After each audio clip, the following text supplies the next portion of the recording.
செண்பக காட்டில் கடந்த ஒரு வாரமாக எல்லா விலங்குகளும் கவலையோடு இருந்தன.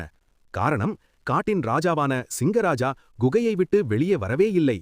ஒருநாள் மலைப்பகுதியில் சுற்றி பார்த்துக் கொண்டிருந்த சிங்கம் கூழாங்கல் மீது கால் வைத்ததால் அதன் முன்னங்கால் சுளுக்கிக் கொண்டது. வலியால் காலை ஊன்ற முடியாமல் தத்தி தத்தி குகைக்குள் வந்து படுத்துக்கொண்டது. சிங்கத்தை குணப்படுத்த கரடி பச்சிலை சாற்றை கொண்டு வந்தது. ஆனால் வலி தாங்க முடியாத சிங்கம் கோபத்தில் கரடியை விரட்டியது. அடுத்து வந்த புலியையும் ஓங்கி உதைவிட்டது. இதனால் விலங்குகள் எல்லாம் கவலையில் மூழ்கின. இந்த எல்லாவற்றையும் புத்திசாலி குரங்கு கவனித்துக் கொண்டிருந்தது.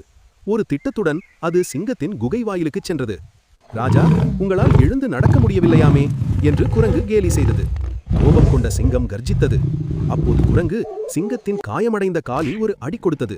கோபத்தில் சிங்கம் எழுந்து குரங்கை துரத்தத் தொடங்கியது. குரங்கு மரத்தில் ஏறியது. அவ்வளவு தூரம் ஊடிய பிறகு சிங்கம் தன் காலை உதறி பார்த்தது. வலி இல்லை, சுளுக்கு நீங்கிவிட்டதே என்று சிங்கம் உணர்ந்தது. அப்போது குரங்கு பணிவுடன் சொன்னது, உங்களை நடக்க வைக்கவே இப்படி ஒரு திட்டம் போட்டேன் ராஜா. குரங்கின் நல்ல எண்ணத்தை புரிந்த சிங்கம் நன்றியுடன் அதை மன்னித்தது மற்றும் கொய்யா பழங்களை பரிசாக கொடுத்தது. கதையின் பொருள், நாம் வலியில் இருக்கும்போது நமக்கு உதவி செய்ய வருபவர்களிடம் கோபம் காட்டக்கூடாது.